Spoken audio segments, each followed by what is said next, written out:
الخروج بتصريحات سواء من بعض لاعبي المنتخبات الافريقيه او العربيه بان الامر سهل وانه يمكن تحقيق كاس العالم من طرف منتخب افريقي وعربي، فهذه هي قمه الاستهتار. انا اعطيك ابو فهد مقترح، وبما انه انت الان سفير المغرب الرياضي للمره الثانيه في بغداد وصديقك رئيس الاتحاد المغربي، تحياتنا للسيد فوزي الاقجع، وجه كلمه للسيد فوزي الاقجع.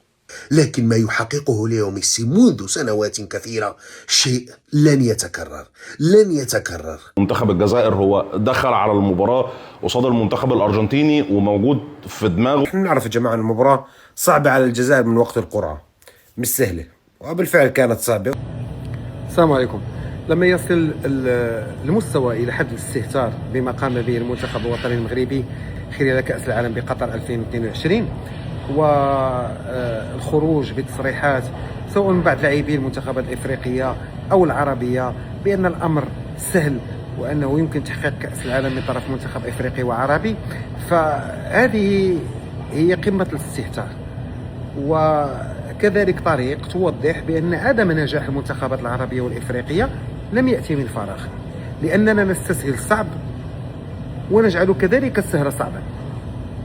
الامور التي فعلها المنتخب الوطني المغربي والتي اعتبرت إعجازا كرويا في تلك اللحظة كان يجب أن تكون درسا من الدروس للمنتخبات العربية والإفريقية الأخرى حتى يتمكنوا من العمل بشكل أفضل ويتمكنوا من التركيز ويستثمروا في كرة القدم بشكل موجه ودقيق ويحضروا بجدية أكبر لمنافسة كبيرة مثل كأس العالم. لأن الكلام وكذلك الحلم لا يؤديان إلى شيء. المنتخبات العربية والإفريقية بدأت بداية متعثرة جدا، لم يتمكن أي فريق عربي من تحقيق الفوز في هذه المرحلة الأولى، وخسرت الفرق العربية بسكورات كما يقال 4-1 و3-1 و5-1 و3-0. وأحسن المنتخبات العربية حققت تعادلات صعبة في المجمل، لكن مع فرق صعبة كذلك مع البرازيل وبلجيكا وكذلك الأوروغواي. نفس الشيء بالنسبة للمنتخبات الإفريقية. الكوت ديفوار هو الفريق الوحيد الذي تمكن من الانتصار بهدف يتيم، لكن في مباراة كان فيها الإيفواريون يدافعون تقريبا طوال الوقت وأهدر فيها لاعبو المنتخب المنافس فرصا سهلة جدا. إذا عوض الاستهتار وعوض الحديث عن إمكانية التتويج بكأس العالم وأن كأس العالم هي مسابقة سهلة، يجب أن نفهم من تاريخنا بأننا كنا دوما ضحية لأفكارنا البائدة، وكنا كذلك ضحية لسوء تسييرنا. وبما أن المغرب أخذ منعطفا آخر وتمكن من تغيير الأمور، يجب استخلاص الدروس واللعب بتواضع والتفكير بجرأة في المستقبل، لكن دون أن نفقد التوازن، وهو ما يحصل مع المنتخبات العربية والإفريقية. الآن المباريات الأولى مرت، ما زالت الفرصة سانحة لأجل إعادة ترتيب الأوراق والوصول إلى أدوار متقدمة، ولكن لا يجب الاستهتار بما يفعله المغاربة، سواء في 86 عندما كانوا أول بلد إفريقي يمر إلى الدور الثاني بصدارة مجموعة، أو عندما تصدروا مجموعتهم ووصلوا إلى نصف النهائي في منافسات قطر 2022. انا اعطيك ابو فهد مقترح، وبما انه انت الان سفير المغرب الرياضي للمره الثانيه في بغداد وصديقك رئيس الاتحاد المغربي، تحياتنا للسيد فوزي الاقجع، وجه كلمه للسيد فوزي الاقجع. بعد المونديال يجي المنتخب المغربي بكامل العده والعدد، اذا تريدون تجيبون كل الشعب المغربي وياكم حياكم الله، عين غطا وعين فراش. وجه له وقول له تعال في بغداد او في البصره، وكل وفد الاتحاد اسمحوا لي احكي بالنيابه عنكم، ها نتشرف يا ريت والله، كل اعضاء الجمعيه المغربيه، ويا مرحبا بكم في بغداد، مباراه في بغداد وفي البصره، نحتفي بالمنتخب المغربي احنا، وتصير التوأمه بين العراق والمغرب لتطوير كره القدم. تفضل كاميرتك. طبعا اتشرف ان اتواصل مع رئيس الاتحاد المغربي لكره القدم فوزي الاقجع. لم ارك على المستوى الشخصي وافتخر بأنك كتبت التاريخ وسجلت أرقام قياسية. أدرك بأنك وصلت من الثقافة الكروية ما يجعلك اليوم مرجعية كروية، لك نصيب من اسمك، وبالتالي أدرك بأنك تسعى من خلال هذه المناصب المتعددة كوزير منتدب مكلف بالميزانية، كعضو في الاتحاد الإفريقي وعضو في الاتحاد الدولي وعضو في الاتحاد العربي صاحب أرقام قياسية. أنت اليوم تخطف الأضواء حتى من نجوم كرة القدم المغربية، انطلاقا من وطنيتك، انطلاقا من هذه الشعبية، انطلاقا من بصماتك. أدرك بأنك بمفاهيم القومية العربية والانتماء الإفريقي والحب للآخر، المغرب يفتح أبوابه دائما من أجل أن يقدم التجارب للبلاد الشقيقة والصديقة. والعراق هي إرث على المستوى الحضاري، حوار ثقافات ما بين العراق وكل الدول العربية، وبالتالي المغرب هو دائما سيكون مسرح لكل الحوارات. احتضنتم أكبر التظاهرات والملتقيات والمنتديات، وهذه رسالة من قلب بغداد عبر آي نيوز العراقية، عبر ليالي المونديال. نصنع الحدث وسنواصل صناعة الحدث من خلال تعاون عراقي مغربي قريبا إن شاء الله. هاي مرة الثانية خلينا نصفق له.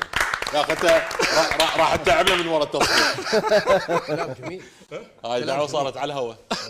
فالان الامور البروتوكولية عن طريق حبيبي تفضل ردك على الدعوة اللي دعاها ماجد. ان شاء الله احنا نقدم له الشكر والتقدير طبعا، واكيد الكرة المغربية اليوم هي وصلت مرحلة متطورة، واعتقد ليس لديهم منتخب واحد بل منتخبين هم نفس المستوى، وهذا شيء نفتخر به كعرب.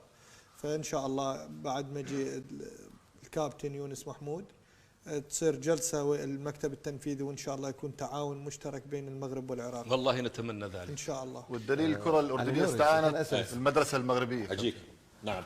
انتم ايضا عندكم تجربه حلوه. طبعا تجربتكم بمدارس الامير علي اللي خرجت لاعبين، يمكن البارحه تحدثت عنها. البارحه حكينا عنها وعن الاستراتيجيه طويله الامد اللي كانت موجوده، لكن بالاخر فترات بصراحه اتجهنا للمدرسه المغربيه، وللامانه نجحت معنا في تصفيات كاس العالم، ووصولنا كاس العالم، وايضا وصولنا لوصيف اسيا ووصيف كاس العرب مع الكباتن الموجودين. كانوا كابتن عموته له كل التحيه، والكابتن السلامي له كل التوفيق.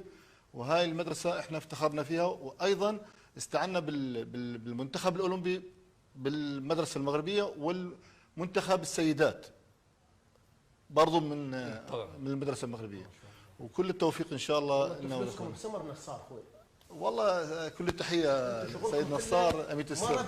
مرحبا بكم. هارد لك للمنتخب الجزائري هذه الخسارة أمام الأرجنتين حاملة اللقب، التي حققت أول انتصار لها في مونديال 2026 بقيادة أسطورة لن تتكرر، الأسطورة ليو ميسي. أول لاعب يخوض ويشارك في 6 كؤوس عالمية متتالية، هداف كأس العالم. اليوم سجل الهاتريك ليؤكد مرة أخرى أنه الأفضل في التاريخ، أعتقد بمسافة عن الآخرين. صحيح العالم شهد أساطير كثيرة، لكن ما يحققه ليو ميسي منذ سنوات كثيرة شيء لن يتكرر. أنا تابعته منذ سنوات، لكن كل مرة أستغرب في الاستمرارية الرهيبة لهذه الأسطورة، لهذا النجم الذي لن يتكرر. اودي بعدا ما سهرناش على الخاوي. ميسي اطربنا اليوم في هذا الماتش هذا، وترى واحد النيفو تولاتي يا صاحبي. اكبر لاعب في تاريخ كأس العالم كيسجل 3 ديال الاهداف. واو واو واو واو واو بشاخ بصراحه. باش ماركي 3 في اول ماتش في المونديال في 39 عام، لا قالوا اسطوره بدون اي مجهود، بلا بريسينغ، بل بالعكس لاعبين مرتاحين بحال غير قصارين ولا لاعبين شي حصه تدريبيه. المنتخب الارجنتيني كيضرب المنتخب الجزائري بثلاثيه نظيفه بامضاء الاسطوره ليو ميسي، اللي رسميا كيصبح اكبر لاعب في تاريخ كاس العالم كيسجل 3 الاهداف في سن 39 سنه. اليوم الاسطوره ليو ميسي خلينا نرجعوا تقريبا واحد 15 عام للور، وكاننا كنشاهدوا لابولغا في البرايم ديالو مع البارسا 2012 2013 2011، فاش كان ميسي مقلع، كان ميسي كيضرب 2-3 البيوتا في الماتشات بحال غير كيشرب كويس ديال الماء. واليوم تيلعب بواحد الاريحيه وبواحد السهوله، ضريبه والفرقه كامله كتلعب على ميسي، ولكن حتى هو ما كيخيبهمش، كيسدد من البعيد، تيقلب على كره، تيعطي لي باس، كيدي بلاصه. ميسي اليوم بصراحه اطربنا وخلانا نعيشوا سهره ما عمرنا ما غنساوها. عرفتوا لاحظتوا واحد القضيه في المنتخب الارجنتيني دابا نيت في الماتش ديال الجزائر؟ ما عرفتش واش حتى نتوما لاحظتوها. المهم المنتخب الارجنتيني كيحترم ليو ميسي لدرجه انهم ما دخلوا لارضيه الميدان باش يديروا عمليه الاحماء حتى كان ميسي في المقدمه ديالهم، وكذلك عند نهايه الشوط الاول بقاو كاملين كيتسناو في وسط الميدان حتى جا ليو سلم عليهم كاملين وتسالموا بيناتهم وما خرجوا حتى كان ميسي في المقدمه. لاحظتوا هذا البلان هذا ولا ما لاحظتوش؟ السلام عليكم. مبروك للأرجنتين، هارد لك للجزائر. احنا نعرف يا جماعة المباراة صعبة على الجزائر من وقت القرعة، مش سهلة، وبالفعل كانت صعبة وفوز بثلاثية وميسي سجل هاتريك. اللي بدي احكيه عن ميسي اليوم انه يعني حتى لما كانت النتيجة 0-0 كان ميسي أفضل لاعب على أرضية الملعب وسجل هدف، ومن ثم كان أفضل لاعب على أرضية الملعب، ومن ثم سجل هدف، ومن ثم كان أفضل لاعب على أرضية الملعب وسجل هدف. فالموضوع لا يتعلق فقط في الأرقام عند ميسي، بل نتكلم عن الروح الموجود عنده والنوايا الموجودة عنده. إنه اليوم ميسي داخل على أرضية الملعب وكأنه أول نهائي بده يلعبه ميسي، أول مباراة أو أول نهائيات بده يلعبها ميسي، أو أول مباراة لميسي بكأس العالم. يعني أنا الإصرار اللي أنا شفته اليوم مثلا في مباراة افتتاحية أمام السعودية مثلا كأس العالم الماضي، وبهاي المباراة كلنا شفنا لا بهاي المباراة كان في حافز عند ميسي، حافز كبير جدا انه يسجل وانه يفوز وانه يعمل هذا الشيء. عموما هذا افضل لاعب في العالم وافضل لاعب بالتاريخ وافضل من رأت عيوننا وافضل من عاصرنا، فشيء طبيعي ان نشاهد هاي الارقام منه. ميسي يعادل كلوزا كهداف تاريخي لكأس العالم، واتوقع انه سيجتاز الرقم، وبضل احنا السؤال مين اللي راح يجتاز الرقم من خلال هذه البطولة وينفرد بهذا الرقم. في عنا مبابي، في عنا ميسي. مبروك للأرجنتين وهارد لك للمنتخب الجزائري. في عنا إن شاء الله في قادم الأيام وفي قادم الحلقات رح نتكلم عن المنتخب الجزائري. والله هي النتيجه يبان شكلها وحش، ويمكن موضوع ان الرقم القياسي ليونيل ميسي ان هو يعادل رقم ميروسلاف كلوزا في مباراه قصاد منتخب الجزائر، وانه يقدر يوصل لنفس عدد الاهداف متساويا، ودلوقتي بيفكر في لقب الهداف، ودخلنا رسميا في مطارده هتبقى موجوده ما بين ميسي ومبابي على مين هيكون الهداف التاريخي للبطوله كاس العالم. عموما انا عارف ان الموضوع ده يبان دمه تقيل، لكن انا في اعتقادي ان منتخب الجزائر هو دخل على المباراه قصاد المنتخب الارجنتيني وموجود في دماغه النمسا والاردن بشكل اكبر، بمعنى ان احنا هنحاول قدر استطاعتنا قصاد المنتخب الارجنتيني. عرفنا نوصل لحاجه خير وبركه، ما عرفناش ان احنا نوصل لحاجه والله لا يكلف الله نفسا الا وسعها، واحنا عملنا اللي علينا وزياده، فما نحاولش ان احنا نحرت في الموضوع اكتر ما هو محتاج حرت. ففي اعتقادي الشخصي منتخب الجزائر اللي انا شفته منه النهارده هو مش كويس ومش وحش، يعني الموضوع مش كارثي للدرجه اللي بعض الناس بترسمها، لان لوكاس زيدان في الاول والاخر بيشيل كور من ميسي، يعني فبديهي ان في رهبه للموضوع، ولا هو حاجه ممتازه اللي تستحق الاشاده او تستحق ان انت تتكلم عنها بشكل ايجابي. لكن الارجنتين الماتش الثامن في كاس العالم 2022، الفرقه بنفس الشراسه، نفس القوه، نفس الضغط، نفس الروح، نفس الرغبه ان هم عايزين يصنعوا انجاز ثاني مع ميسي ومع الارجنتين. لكن ميسي بيلعب برواقه، ميسي بيلعب لعب الواحد اللي هو لسه مخلص امتحانات النهارده وحلل احلى اجابات في الدنيا ومأمن على الدرجه النهائيه، ودي احلى حاجه اساسا في الموضوع، ان ميسي بيلعب بدون ضغوطات نهائيا، والحياه بالنسبه له زبادي خلاط. بس هنتكلم في كل ده ان شاء الله على حلقتنا عبر منصه العربي بلس النهارده بحول الله تعالى مع اخونا معتصم واخونا عبد الله خليل في حلقه هتكون مميزه جدا. حملوا الابلكيشن واستنوه.